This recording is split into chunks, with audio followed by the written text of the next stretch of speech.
Hi, very good evening to all of you. My name is Sithicha Devahettige, and welcome to today's innovation session. Today we are going to discuss about cloud disaster recovery in cloud, which I believe is a very timely and a relevant topic. And I'm not alone. Four of my colleagues are going to assist me in this endeavor. So without further ado, let's have a look at today's agenda. So we broke today's presentation into several parts. I will discuss what a cloud disaster is first up, and why cloud disaster recovery is very important. And then my good colleagues Mashan Manigasekara and Gautami Karunaratne will discuss about conventional approaches to cloud disaster recovery. From there onwards, Pasidu and Piumi will respectively talk about non-conventional approaches to cloud disaster recovery and where we stand as an organization to encounter the to implement a cloud disaster recovery. So let's get started. Uh, First things first, what is a cloud disaster? So simply put, cloud disaster is a situation where cloud infrastructure is not available or the services running on top of it is unavailable for the user or the customer. Not only that, most of you may be aware of what a cloud SLA is. A cloud SLA or cloud service level agreement is an agreement between the cloud service provider and the customer that ensures a minimum level of service to be maintained. So cloud disaster can also be a scenario where SLAs are not met or not honored by the cloud vendor, thus failing to deliver what was promised. So until the service is fully restored as per the agreed SLA standards, it may be seen as a downtime in the user's end. So let's look at cloud. So these cloud disasters may be due to various different reasons. So let's look at what kind of factors that can cause a cloud disaster. So cloud disaster can be caused by several different factors. So most common factor is loss of power or the power outages in public cloud data centers, unexpected loss of power. So these powerhouses, they use hundreds and thousands of megawatts of power. Due to the rapid growth and scalable market demands, it requires a scalable power source as well. So when this power cannot be met, these kinds of power failures can occur. Secondly, network connectivity issues also can cause cloud disasters or cloud outages. Cloud vendors are responsible. So cloud vendors may partner with telecommunication service providers to operate these networks across long distances. Issues associated with networks beyond the organizations, especially across borders, may probably be well beyond the control of the service provider. So in a case of a connectivity issue, even the cloud vendors will have to rely on their telecommunication partners to ensure the particular service is restored. Then data centers may go offline due to maintenance. Cloud vendors are definitely responsible for maintenance. This includes both scheduled and unscheduled maintenance and upgrades. These maintenance procedures may also require service interruptions. Some of the fixes may require full system restart. So during this period, this service may remain unavailable to the end users. So it can be regarded as a cloud outage. Then we have natural disasters. Natural disasters are inevitable. There are so many occasions where incidents like cyclones caused loss of power in power warehouses, which eventually caused a cloud disaster. Then we have software bugs or misconfigurations. So when it comes to all three major three vendors, software bugs or misconfigurations has caused the most number of outages up to date. So cloud infrastructures comprises of a complex system of hardware and software technologies. Therefore, glitches and bugs are very likely to occur in these enterprise grade data centers. When a situation like this occurs, and when these issues are not apparent and not immediately fixable, these services, cloud services may remain in a state of outage. Then we have DDoS attacks or any kind of other cyber attacks. This causes data centers to overload with incoming traffic, and it prevents legitimate users from accessing the service via the same network channels. So it is also a major cause, major factor when it comes to cloud disasters. Then we have human errors. As you all know, single incorrect command can potentially bring the entire IT infrastructure down, despite all the stringent protocols or the systems we may have in place to avoid such scenarios. So these are the factors that can cause a cloud disaster or a cloud outage. So since we discussed about the factors, let's look at some real life scenarios where cloud services went haywire.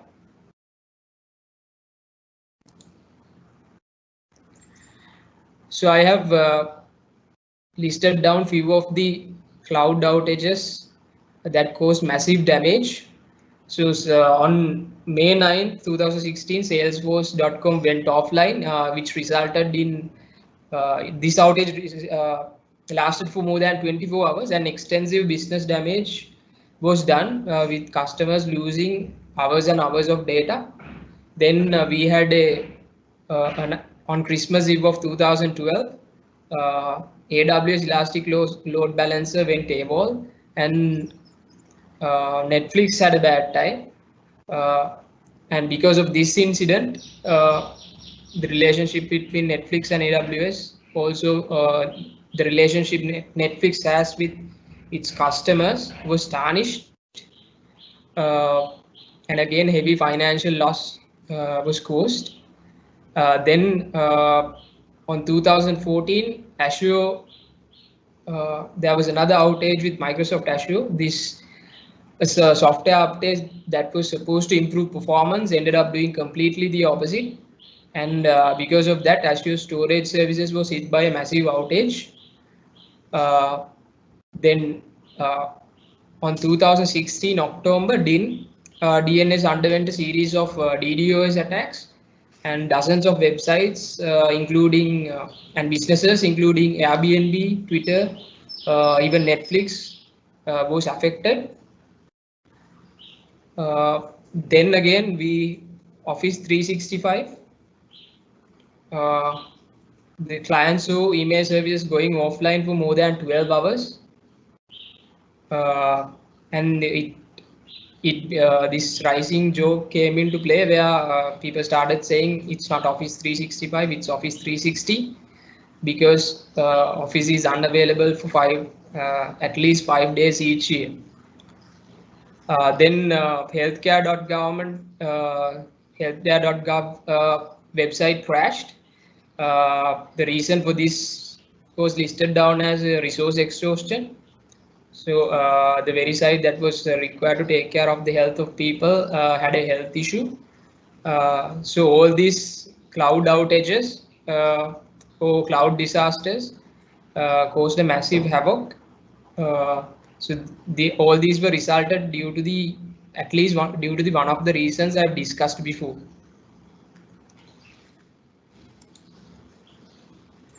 And most recently, on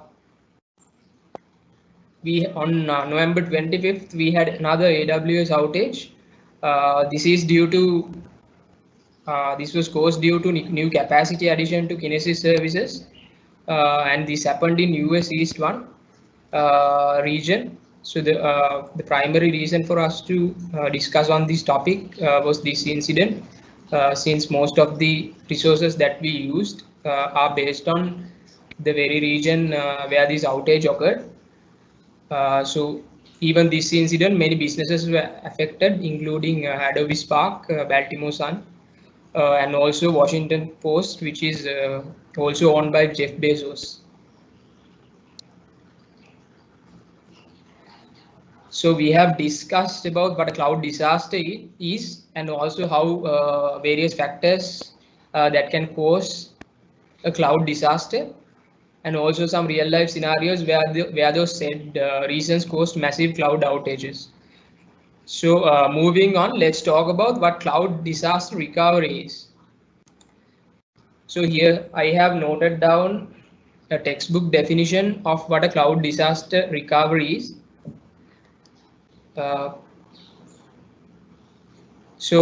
This has three major parts. So one is to automate failover to the cloud whenever a failure occurs, and also to rapidly restore IT infrastructure at the same time preventing costly service outages. So the goal of cloud disaster recovery is virtually identical to traditional disaster recovery. This is to protect valuable business resources and at the same time ensure that these protected resources can be accessed and recovered to continue normal business operations as soon as possible. So this is the definition of what a cloud disaster recovery is. Why cloud disaster recovery is crucial and important for your business. I've summarized it onto three reasons. First and foremost, to avoid revenue losses. Your business can lose more than $100,000 every for every hour of maybe for every hour of downtime. Thus, downtime can potentially lead to huge monetary losses. And also at the same time, your workers will waste a lot of time in recovering the data that was lost. And these figures will be a nightmare for every business. Therefore, a value of a disaster recovery plan, as always, increases with time. And you can avoid all these unnecessary costs by investing money on creating a proper disaster recovery plan. Second one is to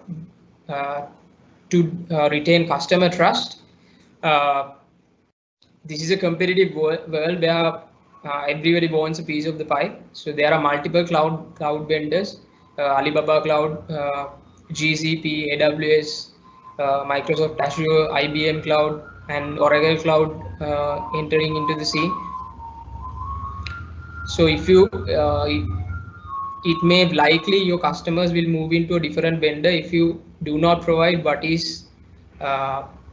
was promised. So it's important to retain customer trust, and it's important to have a cloud disaster recovery mechanism in place in such a case. And at the same time, to ensure business survival, imagine your site going down at this time of the year. You may lose customers as well. You will lose a lot of revenue, like I discussed in the first bullet point. And it is important that your business is adaptable, and at the same time it has a proper plan in place to recover from any cloud. If it is using cloud services, it's important that it has a proper disaster recovery mechanism in place.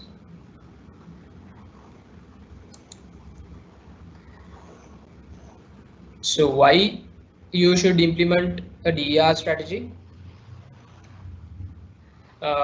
First is to mitigate risks. Snapshot or mirror copy failures may occur, corruptions may occur, human errors or hardware failures may occur, and things will go south due to poor documentation or communication. But if you have a proper disaster recovery strategy in place, you will know what equipment, what procedures, and what protocols to follow to avoid such scenarios. And it can also act as a guide in a case where such an incident occurs. So it will help you to mitigate the risk, and at the same time to minimize downtime. That means basically keeping your business online. Thirdly, to ensure against natural disasters by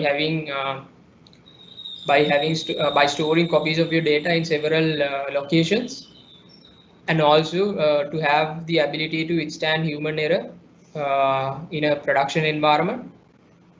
And finally, the efficiency of your disaster recovery plan suggests basically how fast you can recover and how well you can respond to such unexpected disaster. So if you have a proper plan in place, this limits the effect on customers and their businesses. Uh, in such a in a disaster occurrence, the impact will be very minimum, and you will be prepared way ahead for what's coming. So we've discussed what a cloud disaster is and what kind of events that can cause a cloud disaster, and also why cloud disaster recovery is important and why you should have a proper cloud disaster strategy in place. So from this point onwards, Marshan will discuss why conventional approach, what are the conventional cloud disaster recovery approaches. Over to you, Marshan. Thank you, Kshitija, for explaining about cloud disasters and the importance of a recovery strategy in cloud disaster. So when we comes to recovery strategies, we find that conventional approaches of cloud recovery, and in conventional approaches there are basically two types, which is multi-cloud approach, and the other one is a hybrid cloud approach. Moving on to multi-cloud approach. So in multi-cloud, it's like having a plan B for our cloud infrastructure.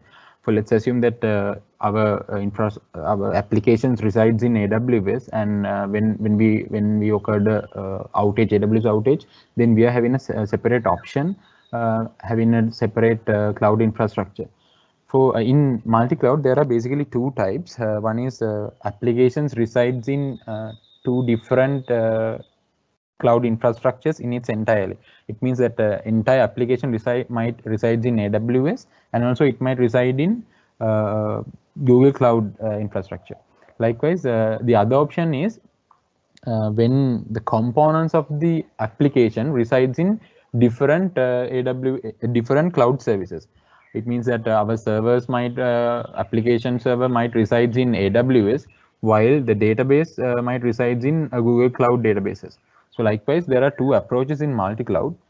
So when we moving on to advantages that we can achieve by this multi-cloud is basically the first one is the disaster recovery, which is our base in this topic. So as Kshitija mentioned, we know that the advantages of disaster recoveries, but in order to highlight that, in an application, if we have deployed our application in two different infrastructures, then what we can achieve is that a zero downtime. When one resource, one cloud platform went down, and we can make use of the other cloud platform. In order to make that, there's a separate applications which called mediator, which divides the load for different cloud service cloud vendors. And also there can be another approach, that there can be another usage of with regard to disaster recovery, that is we can keep our data backed up in different environments. Like now we have our application up and running in AWS, but we can have a separate option which our data might be backed up in separate environment, like Microsoft Azure or Google Cloud. So we can make use of these database options when there's an outage in a particular environment. And another important fact, another important usages that we can achieve when we implement multi-cloud is we can avoid vendor lock-in. So moving on to vendor lock-in. So to explain a bit about vendor lock-in, it's like, now let's assume that our application, we are hosted it in AWS, and application running smoothly without no issues, and the cost is also okay for the organization. But suddenly they might raise their price for the EC2s. Let's assume we have deployed them in the AWS, and they raise price for the EC2s. Now it seems like a little bit difficult for the organization to bear the prices, so we need to move to a separate cloud provider. But once once we have deployed our entire application in a particular cloud service, it's impossible to move from one to another. Like it take much effort, human effort, and also it will take much cost to move from one to another, and also it will take considerable time. So so that it's more difficult for us to move from one cloud vendor to another. So we are logged in a particular vendor. And the other one is now, since we have deployed our application in AWS, there might be different servers, new servers having different features which might suit for our applications, which is available in separate cloud vendor, like in Microsoft Azure. So that then also it's difficult to move to that Microsoft Azure due to the same reasons. So that we are still logged in the particular cloud vendor. So if you have implemented multi-cloud mechanism, we can get rid of this, because what multi-cloud does is, let's assume our application in different components of the application, we have reside them in AWS. Our server might reside in AWS and our database might reside in another server, another cloud vendor, so that application components are loosely coupled. So it is easy to move one component from another. So we can avoid vendor lock-in by practicing the multi-cloud strategy. And also the other important factor is data and the workload management of an application. So when we talk about the data and the workload management, there are different tiers of data that we might use in our application. They are called as hot data and cold data, warm data, which is based on the frequency of the data access. So one cloud vendor might not provide different access tiers, different data tiers in their storage, and one might provide, so that we can manage. So let's assume our application, we have reside them in Azure, and we need to have an archival process, but Azure might not provide advanced archival process, but AWS does. So that we need to have that data archival process in AWS, make use of the data archival process in AWS, so that if we have practice multi-cloud, then the application components are loosely coupled, then we can easily make use of that data archival process in separate cloud vendor. And also another important factor is that when there's a failure occurred in a particular data center, if we have deployed data in separate locations, we can make use of the data available in different vendors. And also with regard to the application load, let's assume that we have entirely deployed our application in two different cloud cloud vendors. One is that we have deployed in AWS, as well as we have deployed in Google Cloud. So there should be a mediator in order to manage the load for the environment. So when there's a high load for the application, this mediator will route the loads to different environments, so that we can manage this load for application. And the last but the valuable point in the advantage in multi-cloud is the cost optimization. This cost optimization is related with all the 3 points mentioned above, which is disaster recovery and vendor lock-in and also workload management. Which means when we have overcome the disasters in cloud platforms, we can have the minimum impact of the business losses, so that we can save the cost in our organization. And also with regard to vendor lock-in, when there's a cloud vendor which provides less prices, if you have practiced multi-clouds, we can easily move to those cloud vendors, and we can make use of the optimize the lowest cost in different cloud providers. And also with regard to data losses, that is also when we have practiced different data tiers in different environments, then we can make use of the optimized cost for data storage. And to mention that, moving on to disadvantages or the challenges, there are no advantages that we can achieve without any challenges. So when moving on to challenges, the basic challenge that we have in multi-cloud is the cost. Even though we can have optimized cost, let's assume in a scenario where we have deployed our application entirely in two different infrastructures. In that case, yes, we can achieve 100% availability for an application, but that will cost a very high amount because we have to maintain two different infrastructures. And also talking about the performance. Now, when we have implemented multi-cloud, two different cloud providers should communicate with themselves via a mediator or the components available in those cloud vendors. So it will affect the overall performance of the application because of this communication between two cloud vendors. And with regard to automation, now we have to maintain our applications in different environments. Let's assume we have rendered our application in AWS and also in Microsoft Azure. Now we have to deploy the application to two different environments. And also if we have implemented data backup between environments, we have to maintain the procedure for that. So that this automation take a considerable effort. And also migration, even though multi-cloud enhance the loosely coupled ability in an application, still we have to make a considerable effort if we are practicing multi-cloud. And the other one is compliance. It's an important factor because now we have a web service that should run on AWS, and it should be available in should run on without any issue in Google Cloud and also in Microsoft Azure. So this application should be comply with all these three different cloud vendors. So we have to maintain this compliance. This is with regard to the complex configurations with for different environments, but still we have to maintain them.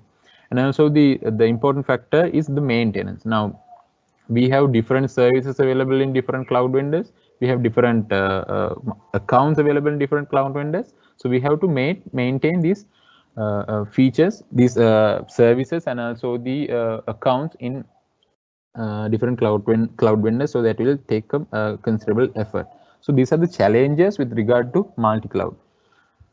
So moving on to multi-cloud orchestration, which is an important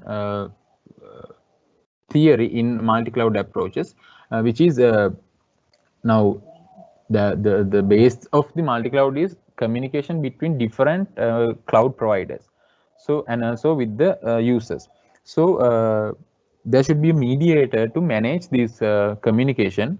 So the most common examples for these different cloud orchestration mediators are Google Lanthus and Azure Arc, and then we have Terraform and Joystick. And let's see what we have in Google Lanthus. In Google Lanthus, it's basically the component available in Google Cloud environments, and it allows to integrate with AWS services, service, and also with Azure, and also it also to allow to join with on-premise data centers. So its applications maintain different cloud platforms via Google Kubernetes Engine, and also it provides a good control panel to manage different cloud services, which means now our application should deploy into different environments. So this Google Lanthus provide these abilities to maintain different cloud environments. And also there's the other one is Azure Arc, which is exactly having similar features with the Google Lanthus. So it allows to cooperate with the AWS and also Google Cloud, and also with the on-premise. As Google Lanthus, it also integrate with the work with the Kubernetes in order to provide maintain the application between cloud platforms. And Azure Arc provide the control panel, which allows to manage the applications in multi-clouds. In Google Lanthus, it provides to manage the application in multi-cloud as well as in multi-environments, which means the dev environment, and also there could be stage and prod. But Azure allows to manage the application in multi-cloud environments. So it's all about AWS that we are using. So let's see what is AWS. What's the status of AWS? So AWS is it seems like it's time. The time has arrived to enter the multi-cloud era. So AWS is going to introduce a new service, which is Amazon ECS Anywhere. They announced this in 2020 December, and the feature will be available in end of 2021. So it's also a container-based application managing using ECS, and what currently they are going to provide is it able to manage ECS on AWS and on the on-premises data centers, but not with the other public cloud providers. So this could be their first step. For that, they will probably make it available in other public cloud vendors. So when we with the conclusion of multi-cloud, when we conclude in the multi-cloud environments, so we have different advantages as well as disadvantages. Disadvantages means the cost that we have to bear with multi-cloud approach. If we have deployed our applications in its entirety in two different cloud vendors, then definitely we can make use of the best of multi-cloud strategies.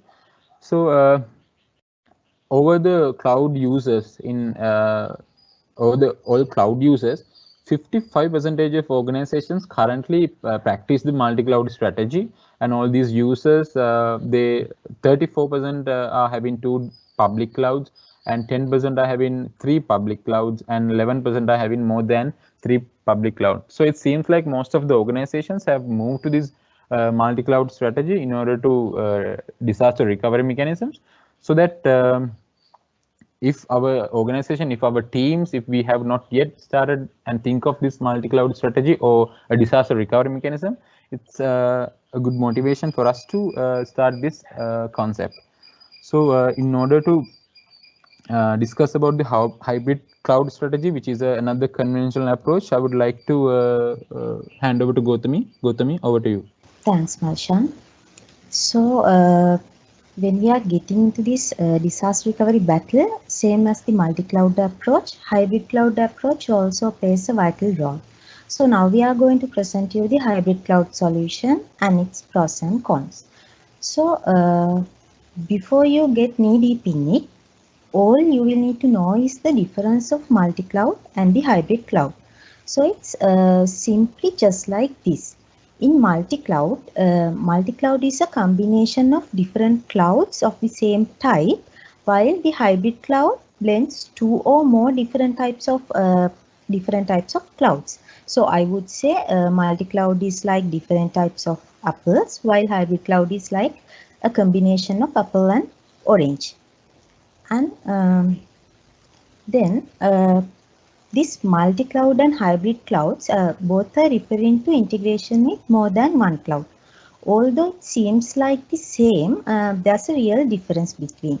So many companies that use cloud computing rely on the public cloud, which means multi-cloud, in which these business outsource their applications and infrastructure hosting to a third party like Amazon, Microsoft or Google Cloud Platform. So even though this model is strong and growing enough, in some scenarios it doesn't address every use case. So that's why organizations are also bringing this on-premises, or let me word it as in-house cloud computing with the private cloud model, often to address security and governance concerns. So when we use this norm private cloud, it could be hosted on-premises or in an off-site location, but only one client can access it via private connection. And then the National Institute of Standards and Technology defines the hybrid cloud as a composition of 2 or more clouds, private, community or public, that remains unique entities but are bound together, offering the benefits of multiple deployment models. So traditionally this meant running a hybrid cloud. It's not either public or private but both. So if the multi-cloud deployment includes a private cloud or an on-premises data center, then the cloud deployment can actually be considered as a hybrid cloud. And unlike a multi-cloud model where different clouds are used for different tasks, the component of a hybrid cloud typically work together, while in a multi-cloud typically remains in its own cloud silos. So then when it comes to different hybrid cloud deployment models, this can be implemented in a number of ways. As for examples, organizations that manage their private clouds themselves sign up to a public cloud service, which then they can integrate into their infrastructure, and then Then again, individual cloud providers, they offer complete hybrid packages. And then there are separate cloud providers provide both private and public services as an integrated service. So likewise, there are a number of ways of implementing this hybrid cloud models. And now let's see why a business should migrate, or why a business should choose a hybrid cloud model over the other solutions. So there are multiple benefits of using this hybrid cloud model. So let's go through one by one. The first one is disaster recovery. So why is that is because in hybrid cloud, it provides an ideal platform for meeting these objectives of disaster recovery planning. Fast recovery point objective RPO and recovery time objective RTO. Here the RPO is how much data in certain amount of time a company willing to lose in an event of a disaster. And RTO indicates how much time you have before the damaged system need to be back up, running and functional. So these measurements are varying from business to business, but to facilitate fast RTO and RPO, an effective backup strategy demands that backup storage be quickly accessible. And also the backup data should always be accessible even in a site failure, which means high data durability. So these objectives are easily achievable with the hybrid cloud model. And then service availability. Here, when you go with all-in-one type of cloud, then you are at the mercy of that specific environment. For example, let's say if you build out your own private cloud and it fails, then how would you recover with no backups? And in other hand, if you completely rely on public cloud services, what happens if your vendor suffers an outage? So likewise, you might find it tougher and tougher to recover from cloud infrastructure failures in these cases. And then again, business continuity suffers. But with the hybrid cloud model, by definition, you aren't reliant on a single cloud environment to serve your important applications and features. So if I explain further, in this hybrid package, the public cloud makes it ideal to use for business continuity purposes. In other hand, making failover to a secondary location during an outage, it's much more accessible option than ever. So because of these benefits, organizations believe this hybrid cloud model improves disaster recovery plus service availability. So then the next one is security. So so there's a common belief that the public cloud is less secure than on-premises data centers, and also we know public cloud faces fewer malicious attacks on daily basis. So business, however, must ensure that their data is correctly protected and the control itself maintained by a right group of people. For that, there might be more requirement to data from being stored off-site location, which may prevent the use of public cloud. So in these cases, hybrid cloud gives you more flexibility than multi-cloud. And then again, operational excellence. So here we are talking about three things: balance of control, performance, and scalability. So combining a public and private cloud solution that ensures which you have control over the critical elements of your business, and you have control over the important data and application. And then again, the level of performance required, you can gain it or improve it from the private cloud, while the public cloud is there to augment your workloads and provide additional scalability if necessary. So because of these, the hybrid cloud is, we can say it's best for both worlds. And Then again, lastly, rapid drill, which means with a hybrid cloud model, we can easily perform a disaster recovery drill at any time, and it will help you to identify the hidden vulnerabilities and service recovery capabilities. So, likewise, there are multiple benefits we can gain from the hybrid using hybrid cloud models.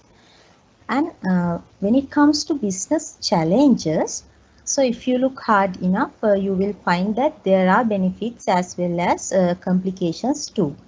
The first one is security complexity. So in one hand, as we discussed, hybrid cloud is more secure.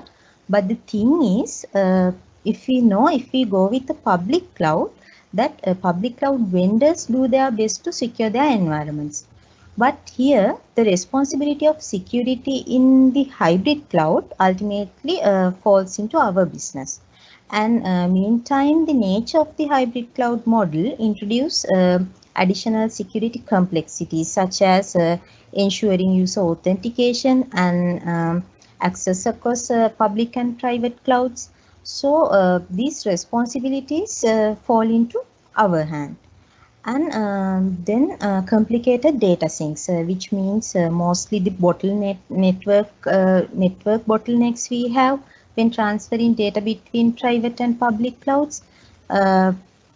For example, let's say when transferring data to the public cloud, it's done via a public internet and it might be too slow to meet the business needs. So then let's say for a mission critical application, this slowness can quickly become untenable and in terms of its negative impact on performance.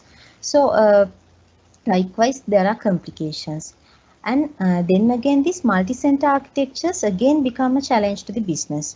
So here in hybrid cloud, actually it requires an extensive consideration in how all the parts of the architecture will collaborate and work together. And then again, the compatibility across dual levels of infrastructure can be a major issue when building a hybrid cloud model because the hybrid in hybrid cloud, the private cloud, the company controls the private cloud and the public one that it doesn't. So therefore, the chance that they will be running in different stacks, so that can be happen. So in hybrid cloud, this hybrid cloud additionally introduce such complexities and incompatibilities. But again, to overcome these these challenges, here we have some best practices that we should follow. Like we can encrypt data in cloud, and then we can take the responsibility for security instead of leaving it to the cloud vendors. And also it's good to have a cloud expert at the disposal, or if not, hire one to assist with. And then again, we can look for public cloud providers that offer direct connection to their systems from our on-premises infrastructure. So likewise, there are things that we can use or we can do to overcome or minimize these some of these business challenges. Yeah. Now, now we came a long way by explaining the conventional approaches, mainly multi-cloud and hybrid cloud solutions for cloud disaster recovery. And now it's time to bring up few non-conventional approaches which helps us to think of a new way of acting in a cloud disaster recovery, in a cloud disaster. So to discuss about that, over to you, Pasindu. Thanks, Gautami. So as Marshan and Gautami explained, multi-clouds and hybrid clouds are universal solutions. Most of the times they would work despite of the nature of the application. But design, implementation as well as maintenance of these solutions are somewhat costly, and actually it requires a lot of domain expertise as well. So when it comes to businesses, ideally they are the best, but usually they don't fit as it is. On the contrary, learning from their mistakes as well as years of experience in clouds, some tech giants have developed certain techniques, libraries, as well as architectures which would help to prevent disasters. But having said that, the problem with these approaches are they are highly domain specific. Because of that, some types of applications would be able to leverage these techniques while others aren't. Somehow, today we are going to present 4 such approaches introduced by 3 giant tech vendors that may help us to recover from disasters. So, starting from Uber Argos. Transportation as reliable as running water. That's Uber's motto. And according to them, they are trying really hard to make it real. But infrastructure failures, cloud SLA breaches, as well as unexpected peaks aren't uncommon. With an application as massive as well as dynamic as Uber, dynamic resource provisioning is a must. To be cost effective and to cater the fluctuation demand, they have to follow this approach. But the uncertainty lies within this approach has brought significant number of questions to the table. So what Uber Argos does? As an intelligent analytical system, Uber Argos tries to minimize the business impact whenever such issue occurs. So according to Uber, there are 2 types of problems. The first one is real outages or disasters due to issues in the underneath cloud providers or service degradations. The second type is false alarms. Those are the spontaneous outages due to unexpected high peaks. So in this, the important thing is based on the nature of the failures in the event streams, as well as the geographical data that they have gathered, Uber Argos is intelligent enough to identify both scenarios. And if it is a real outage, Uber Argos will immediately communicate the problem to support engineers. But if it is a false alarm, Uber Argos will monitor the system like couple of minutes or couple of seconds based on the situation, whether the issue has been resolved or not. But if it is not resolved within seconds, those problems will also be communicated to the support engineers. So the key thing is Uber Argos is able to do this type of decision making in near real time. Actually, there are a lot of anomaly detection techniques, algorithms, softwares out there, but most of them are not near real time. With Uber, that's not an option. They have to make real-time decisions based on active event streams. They have to make judgment calls based on what they have at that moment. So the last point, reinforcement learning. Actually, this is in experimental stage. So when a disaster occurs, Argos will make a set of steps that can follow to mitigate the problem. And actually, there is a set of steps that is followed by the support engineer. So Argos will compare those 2 lists and emit its own list if there are any errors. So in that way, eventually the system will be able to provide correct steps to resolve or mitigate the disaster. So as I mentioned previously, this is still on the experimental stage. But if this experiment has a successful outcome, Uber Argos will be the first system that has the capability to apply complex disaster recovery options under human supervision, of course. So that's pretty much about Uber. Let's move to the second one. Netflix graceful degradation. Netflix is known as one of the highest risk takers on the software industry. In 2012, Netflix took a pretty bad hit with AWS outage. As the lesson learned from that outage, they restructured their entire architecture.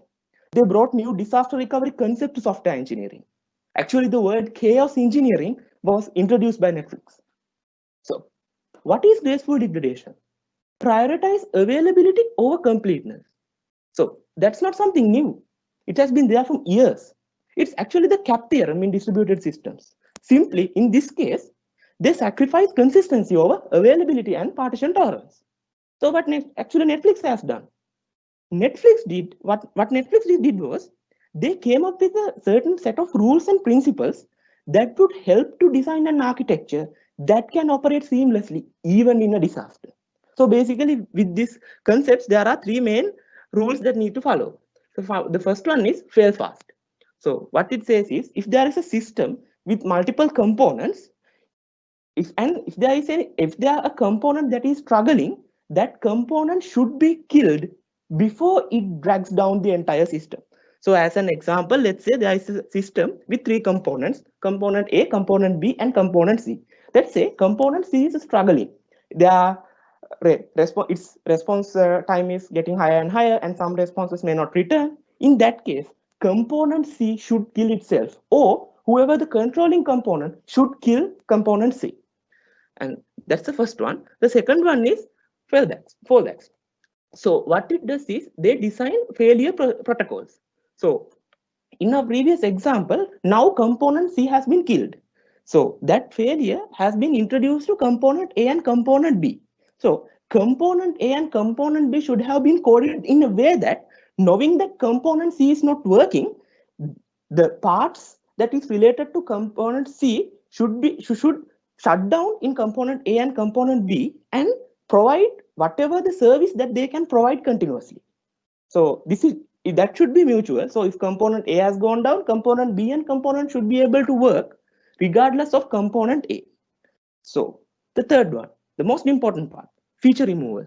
So what actually this feature removal does is it allows us to remove some non-critical features in an emergency situation. As an example, let's say if you are going to log into Netflix. So when you log into Netflix, the Netflix shows list of TV series and movies that is customized to you. But let's say because of some problem, that customization algorithm is not working, or component related to customization has gone down.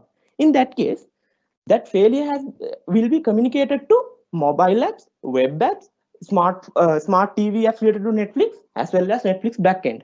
In that case, all these applications get together and automatically remove the customization feature and provide you a list of movies and TV series which has the highest hit in last month or a certain period. So the thing is, this process is fully automated, but this is not 100% technical. The business has to chip in and identify what are the features that they can remove in such situation. So Netflix used these concepts and they build their components very carefully and very graceful manner. In this case, they were able to withstand in almost all the AWS outages occurred after 2012. With the business model that Netflix has, this solution was near perfect. But let's think about a software solution that has a very high amount of intercomponent interactions or large number of highly critical components. This solution won't work as it worked for Netflix. The key takeaway here is, the more we can adhere to these concepts, the better the chances of our architectures can survive in a disaster. Netflix Simian Army. Previously, we talked about how Netflix designed their architectures to work even in a disaster, but how they make sure those strategies actually worked in a disaster. They had to make a disaster and see. There was no other option. Netflix Simian Army is all about that. As a part of the lesson learned in 2012 AWS outage project, Netflix created an army of apes to test their disaster recovery strategies. This army consists of monkeys, gorillas, as well as kongs. So Netflix spontaneously deployed these apes to their production environment, make a chaos, and see how well their applications are performing. Actually, it seems pretty crazy for me, right? Because you are deploying some chaos to production, but there's a reason why Netflix is known as one of the highest risk takers in the software industry. Anyway, side stories aside. So this Chaos Gorilla represents the out of an AWS availability zone. So Chaos Kong is a bigger version of Chaos Gorilla. It represents the outage of entire AWS region. The latency monkey slows down the REST APIs. So almost all the RESTful applications and clients are impacted by that. 1018 monkey works with the localization problems. Different date formats, different currencies are considered as localization problems. Other than these lethal apes, there are a set of non-lethal and helpful apes as well. So janitor monkey is like that. It keeps eye on unused resources and clear them. And when it comes to doctor monkey, it's always looking about the health of the components. And if there's a problem, those components will be terminated. And security monkey investigates the cloud security violations, while conformity monkey will keep eye on the invalid resources like EC2s with old machine images, likewise. And if there are any invalid resources, it will terminate them as well. So some of these applications are open sourced, and unfortunately some of them are not. But Netflix added a lot of details even about these non-open applications in their blog. So anyone can refer those details, implement monkeys, and try their own disaster recovery mechanisms. Moving forward, AWS SSM Chaos Runner. Rather than saying we are 100% or 99.999% reliable, AWS also has started a new initiative related to chaos engineering. This AWS SSM Chaos Runner is one of the earliest outcomes of this initiative. So basically, it's a library that simplifies chaos engineering for EC2s and ECSs. With this Chaos Runner, we can inject certain failures to EC2s and ECSs and see how our applications behave in such cases. With this project, there are 3 types of failures that can be injected. The first one is latencies: network latency, network interface latency, dependency latencies.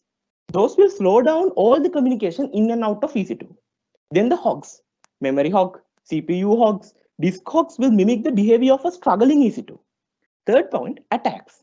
Attacks like IP packet loss, service latency would provide the experience of unavailability of certain dependent resource to the applications running in the EC2.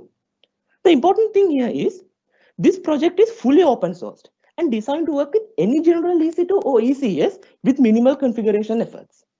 Unfortunately, this is only limited for EC2s and ECSs, but we can hope with the support of AWS, this will be expanded to other services in no time.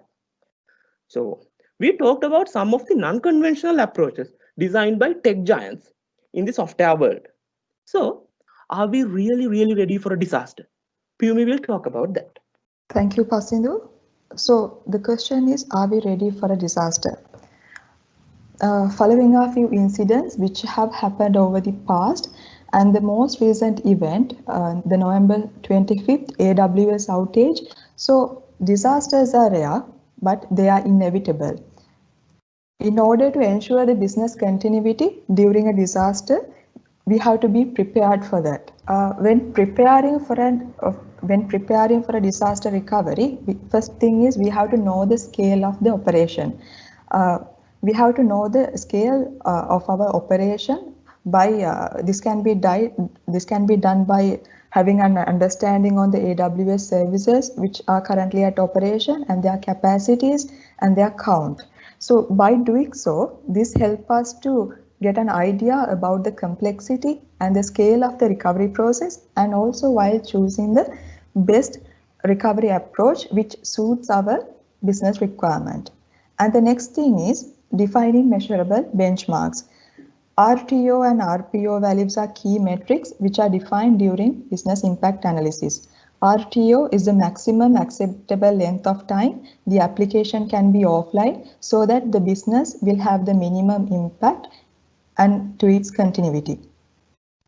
RPO is the recovery point objective, which is the maximum acceptable length of time which data might be lost from our system. Again, it will have the minimum impact to the business as well as its continuity. So once these key metrics are defined, we have to prioritize the critical components in our infrastructure.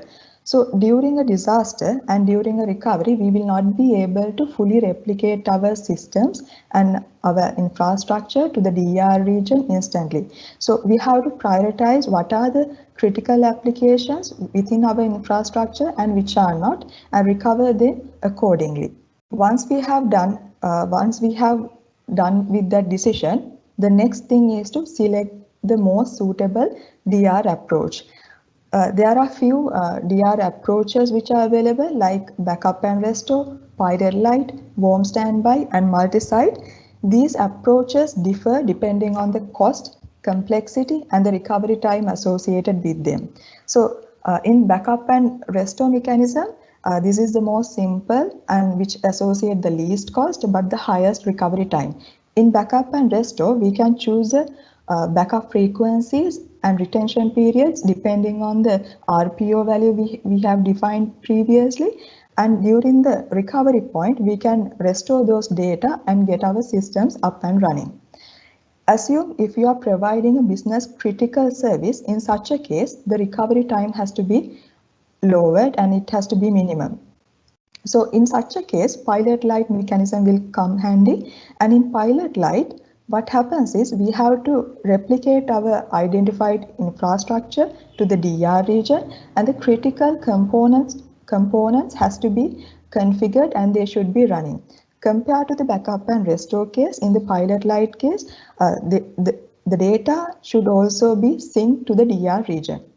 When it comes to warm standby method, in warm standby method also, the infrastructure is replicated to the DR region and it will be a scaled down version of the production infrastructure. So what happens at the recovery point is we have to fully provision the replicated environment so that it can fulfill the business functionality. In the multi-site approach, this associates the highest cost, highest complexity, but the least recovery time. In this approach, the infrastructure will be replicated to the DR region. It will be fully replicated and fully provisioned, and it will be up and running. So once we have decided what is the best DR approach, which entirely depend on the business requirement we are fulfilling, we have to design our applications, our systems, we have to implement the strategy, and we have to test it. When designing our systems and application, there are 3 points we can focus on. First thing is backup and data retention, second geographic redundancy, and third organizational redundancy. As we are dependent on AWS cloud service provider for majority of our applications and systems, we can make use of their available features and functionalities as well. So for an example, Amazon RDS is a widely used service, and it offers automated backups and database snapshots, which are user-defined backups. So in here, we can define the backup frequencies and data retention such that it respects the RPO value we define. Similarly, AWS DynamoDB offers on-demand backup and point-in-time recovery, which is a continuous backing up mechanism. And we can back up EBS snapshots as well, EBS volumes as well. So when it comes to S3 cross-region replication feature, by default, S3 replicate our files and objects across multiple availability zones to ensure higher availability. But by using cross-region replication feature, we can ensure our S3 objects, which can be files and also the database backups, are replicated to the DR region as well. And finally, AWS Backup. It is a fully managed backup service which centralizes and automated data backup of above mentioned services. When it comes to geographic redundancy, AWS offers geographic redundancy, availability zone-wise and region-wise. And in order to achieve geographic redundancy, there are features like load balancing EC2s across multiple availability zones, Amazon RDS multi-AZ deployment. These features provide higher availability to our systems. And finally, the cross-region disaster recovery of Amazon RDS. This can be achieved by combining Amazon RDS data backup feature and the S3 cross-region replication. Finally, organizational redundancy. This is the cloud's worst case scenario and being prepared for that. So this is the nightmare of a business and a developer, where the cloud service provider can face a financial crisis. For now, AWS is dominating the cloud market, but who knows what could happen. For an example, Nervenix was a cloud storage service provider which went bankrupt in 2013. In such a case, we have to be prepared and we will have to rely on a secondary cloud provider which is not dependent on the primary cloud provider which went bankrupt. So we have designed our applications and systems and we have implemented those features, and finally we have to test those. We have to test our DR plan to make sure that it works and it is achievable and it is realistic. So there are multiple DR testing types that we can bring into the picture, like paper test, walkthrough test, and parallel test. And choosing the right DR testing method, it depends on the DR approach that you have chosen previously. Identifying the DR testing levels. For an example, assume that you choose backup and restore as your DR approach. In such a case, we have to ensure those database backups are accurate, they are not corrupted, and those backups can be mounted to the at the restoration point. So testing levels has to be again decided and defined depending on the DR approach that you have chosen previously. When identifying the test frequency, generally it is recommended to test the DR plan at least once a year. But apart from that, if you are doing any significant modifications to the recovery strategies or to the infrastructure, it's better to test at those points as well. Finally, set measurable benchmarks. We defined our RTO and RPO values during the business impact analysis, but we have to ensure that those values are realistic and those values are achievable. That can be done during the that has to be done during the testing phase. So in today's session, we wanted to discuss the importance of disaster recovery, the conventional approaches like multi-cloud and hybrid cloud which are available, and also the non-conventional approaches which are available. So, and finally, we wanted to have a readiness check and how to seamlessly integrate the disaster recovery plan to our current working flow. Before marking the end of this session, I want to say, let's be prepared for the inevitable. Thank you.